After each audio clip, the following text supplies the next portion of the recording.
keuzemaker hebt. Dat je misschien beter een andere route kan nemen. Oh ja?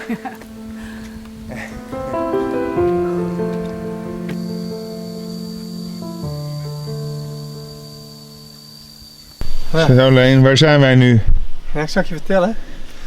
We hebben net een fiets, alle twee een fiets geleend. En toen zijn we door de jungle hier terechtgekomen. Daar schijn je ergens een grot te hebben, de Lala Cave.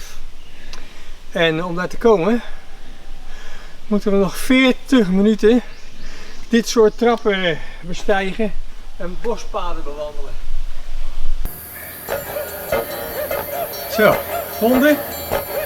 Dit moet hem zijn. Dit gat hieronder. De Lala Cave. Gelukkig hebben we een lampje meegekregen. Dus ik ben benieuwd waar we terechtkomen. Let's go then!